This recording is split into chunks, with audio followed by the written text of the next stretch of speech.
বাংলাদেশের ক্ষেত্রে আমরা যখন ফেসবুক এবং ইনস্টাগ্রাম অ্যাড নিয়ে কাজ করি, আমাদের পেমেন্ট মেথডটা একটু অন্যরকম। ইন্টারন্যাশনাল পেমেন্ট মেথডের যেহেতু আমাদের অত ইজি অ্যাক্সেস নাই, এই কারণে এই লেসনটা স্পেসিফিক্যালি করছি আমি, যাতে করে আমি আপনাদের একটু আইডিয়া দিতে পারি যে বাংলাদেশ থেকে যখন আপনি ফেসবুক এবং ইনস্টাগ্রামে অ্যাড নিয়ে কাজ করবেন তখন পেমেন্টের ব্যাপারটা আপনি আসলে কীভাবে ডিল করবেন। প্রথম কথা হলো, ফেসবুক এবং ইনস্টাগ্রামে আপনি যদি অ্যাড দেন তাহলে আপনার অবশ্যই একটা ইন্টারন্যাশনাল কার্ড লাগবে, ডেবিট বা ক্রেডিট কার্ড, যেই কার্ড দিয়ে আপনি ফেসবুক বা মেটা এম্পায়ার যেটা আছে ওইটাকে টাকা দিবেন। ওরা তো ক্যাশে টাকা নেয় না, বা ওরা চেকে টাকা নেয় না, ওদেরকে সবসময় কার্ড দিয়ে টাকা দিতে হবে। একটা সময় ছিল যখন এই যে ইন্টারন্যাশনাল কার্ড বলতে মূলত সেই সব কার্ডকেই বোঝানো হয় যেসব কার্ড দিয়ে ডলারে পেমেন্ট করা যায়, ইউএসডিতে পেমেন্ট করা যায়, যেগুলো ওগুলো ইন্টারন্যাশনাল কার্ড। একটা সময় ছিল যখন এই ডলারে পেমেন্ট করার ব্যাপারটা বাংলাদেশের কোনো কার্ড দিয়ে করা যাইতো না। সো আপনার যদি বাংলাদেশের একটা এটিএম কার্ড থাকতো, আপনি ডলারে পেমেন্ট করতে পারতেন না ওইটা দিয়ে। সো সেই কারণে আপনার হয়তো পেওনিয়ার কার্ড লাগতো বা বিভিন্ন ইন্টারন্যাশনাল পেমেন্টের যে সলিউশন ওগুলোর অ্যাক্সেস লাগতো। এটা একটা সময় ছিল। এখন কিন্তু আর ওই সিচুয়েশন নাই। এখন পুরো দুনিয়া অনেক সহজ হয়ে আসছে। ফেসবুক, মেটা ওরা নিজেরাই সব কিছু সহজ করে ফেলেছে, কারণ ওরা যত সহজ করবে তত সহজে ওরা আপনার টাকা নিতে পারবে। সেই কারণে ওরা নিজেরাই সব উৎসাহিত হয়ে সহজ করে ফেলেছে। এখন অ্যাড দেওয়ার পুরো ইকোসিস্টেমটায় পেমেন্ট ম্যানেজমেন্ট ব্যাপারটা অনেক সহজ। এখন আপনাদের একদমই জটিল কোনো কাজকর্ম করতে হবে না।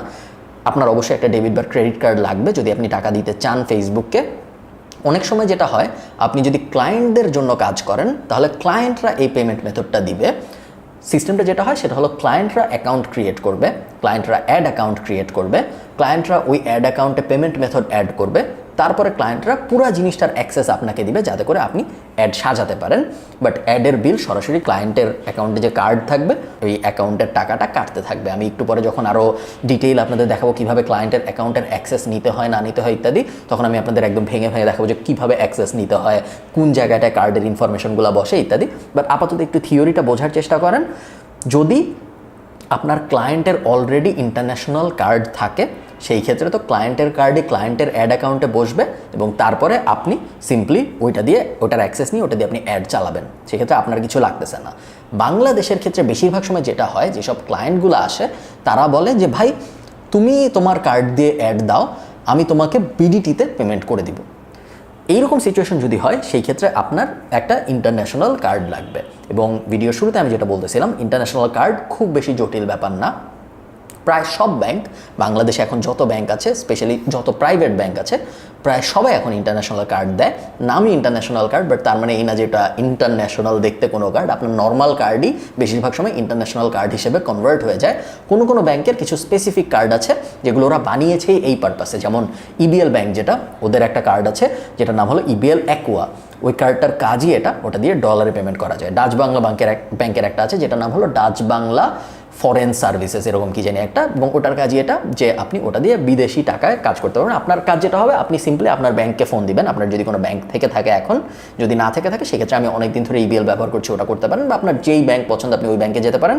জাস্ট ব্যাংকে আপনার জিজ্ঞেস করতে হবে যে ভাই আমি অনলাইনে ডলারে পেমেন্ট করব, এরকম একটা কার্ড লাগবে আমার। এরপরে প্রসেসটা যেটা হয় সেটা হলো, ওরা ওই ডলারটা, আপনার অ্যাকাউন্টে টাকা থাকে, আপনার ব্যাঙ্ক অ্যাকাউন্টে যে টাকা থাকে ওই টাকাটা ওরা নিয়ে নেয়, তার বদলে ওই সেম কার্ডের ভিতর ওরা ডলার দিয়ে দেয়। এবং ওই ডলারটা আপনি যখন এই কার্ডটার ডিটেল বসাবেন আপনার ফেসবুক অ্যাকাউন্টের ওই জায়গাটায়, ওই ডলারটা ফেসবুক আস্তে আস্তে কাটা শুরু করে। এটা হলো পেমেন্টের বেসিক।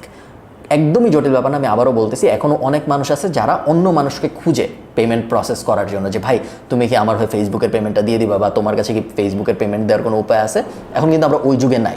আপনি আপনার ব্যাংকের সাথে কথা বলেন, জাস্ট 2 মিনিট লাগবে পুরো ব্যাপারটা আপনার করতে। জাস্ট কলেই করে ফেলতে পারবেন যদি আপনার এক্সিস্টিং কার্ড থাকে এবং এক্সিস্টিং ব্যাঙ্ক অ্যাকাউন্ট থাকে। যদি না থাকে তাহলে ফার্স্টে অ্যাকাউন্ট খুলতে হবে, তারপর একটা কার্ড নিতে হবে, তারপর ওই কার্ডকে ইন্টারন্যাশনাল কার্ডে কনভার্ট করতে হবে। একদম সোজা ব্যাপার আমি বলতেছি। জাস্ট এটা আমি বারবার এটা এমফাসাইজ করার চেষ্টা করছি, বিকজ আমি অনেক মানুষকে চিনি যারা এখনও অন্যদের খুঁজে এই সহজ ব্যাপারটা হ্যান্ডেল করার জন্য। অন্যদের খোঁজার কোনো কারণ নেই। আপনি নিজে যখন পেমেন্ট দিচ্ছেন, আপনার নিজের পেমেন্টে ক্রিস্টাল ক্ল্যারিটি থাকাটা খুব জরুরি। স্পেশালি যখন আপনি গোছায় বিজনেস করবেন, বিজনেসের প্রত্যেকটা পয়সা কোথায় খরচ হচ্ছে এটা আপনার জানা থাকতে হবে, এবং এটা জানা না থাকলে আপনি কিসের ব্যবসা করতেছেন। এবং নিজে যখন পুরো ব্যাপারটা না করছেন তখন ওটা আসলে হয় না। এবং আপনি যখন অন্য আরেকটা থার্ড পার্টিকে ব্যবহার করছেন পেমেন্ট হ্যান্ডেল করার জন্য, ওই থার্ড পার্টি দেখা যাচ্ছে প্রত্যেক ডলারের জন্য 2-3 টাকা এক্সট্রা নেয় অনেক সময়। খামাখা ওই কস্টটা আপনি কেন দেবেন? ওই কস্টটা দেওয়াটা খুব একটা লজিক্যাল মনে হয় না আমার। সো সব দিক থেকে যদি আপনি মিলান, সেক্ষেত্রে নিজের একটা পেমেন্ট অপশন থাকাটা খুব ভালো আইডিয়া।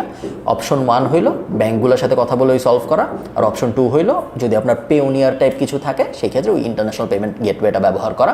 জেনারেলি ব্যাংকের অপশনটা প্রায় সবার জন্যই কাজ করে। আরেকটা ব্যাপার আমি বলে রাখি আপনাদের, বাংলাদেশে কিন্তু আপনি যখন ফেসবুকে অ্যাড চালাবেন 15% ভ্যাট দিতে হয়, এবং এইটা ম্যান্ডেটরি। আপনি যখন কার্ডের ডিটেল বসাবেন, ফেসবুক যখন আপনার $100 বিল হবে, ফেসবুক আপনাকে $115 চার্জ করবে, এবং ওই এক্সট্রা $15 ফেসবুক আপনার কাছ থেকে নিয়ে বাংলাদেশ সরকারকে জমা দেবে। এটাই ডিল, এবং ভ্যাট এভাবেই কাজ করে। আপনারা যখন রেস্টুরেন্টে খেতে যান, আপনারা দেখেন যে কোনো রেস্টুরেন্টে 15%, কোনোটা 21%, কোনোটা 7.5%, বিভিন্ন ধরনের ভ্যাট হয়। আমরা যখন সুপার শপে কিনি আমরা 2.5 না 3% এক্সট্রা ভ্যাট দিই বাংলাদেশে। এগুলা থাকবে, এবং ওই সিস্টেমটা হলো ওই কোম্পানিগুলা ভ্যাটটা আপনার কাছ থেকে কালেক্ট করবে এবং তারপর সরকারকে জমা দিবে। সো আপনি যখন আপনার অ্যাড অ্যাকাউন্টের ভিতর 15% এক্সট্রা টাকা চলে যাচ্ছে দেখবেন, ওটা দিয়ে ভয় পাবেন না, ওটা কিন্তু ফেসবুক কাটতেছে, বিকজ ওটা সরকারকে জমা দিবে। আপনার ট্রানজ্যাকশন, এটা আমি বলে রাখি, এটা অনেকেরই হয়তো লাগবে না, বাট অনেকের লাগতে পারে। ফেসবুকে যখন আপনি অ্যাড অ্যাকাউন্ট খুলবেন, একটু পরে আমরা আপনাকে অ্যাড অ্যাকাউন্টের সব ডিটেল যখন দেখাবো তখন আমি আপনাদের দেখাবো কোন জায়গাটা অ্যাড অ্যাকাউন্টের ডিটেল বসাইতে হয়।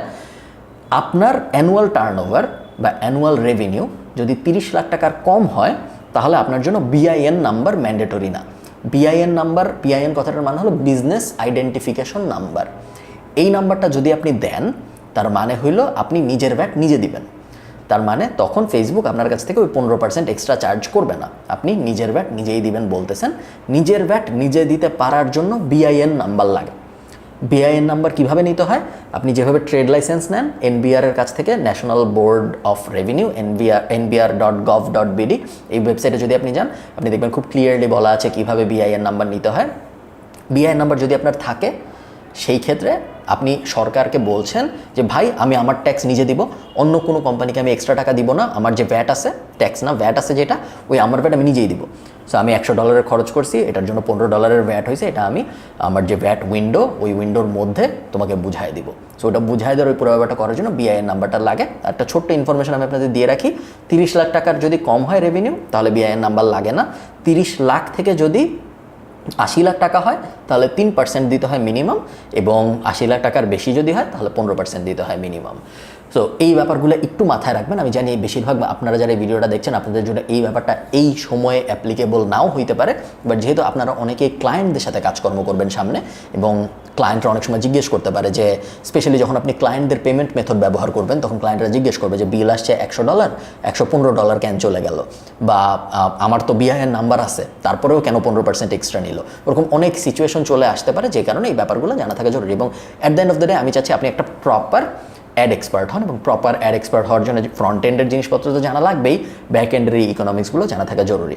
সো বিআইএনের ব্যাপারটা, পেমেন্টের ব্যাপারটা, ইন্টারন্যাশনাল কার্ড বানানোর ব্যাপারটা, এই ব্যাপারগুলো অ্যাভয়েড করবেন না, এবং চেষ্টা করবেন এই ব্যাপারগুলো যত তাড়াতাড়ি পারা যায় সর্ট করে ফেলতে। সব কিছু রেডি না করে যুদ্ধে নামাটা আসলে কঠিন। ভালো থাকেন সবাই, পরের ভিডিওতে দেখা হচ্ছে।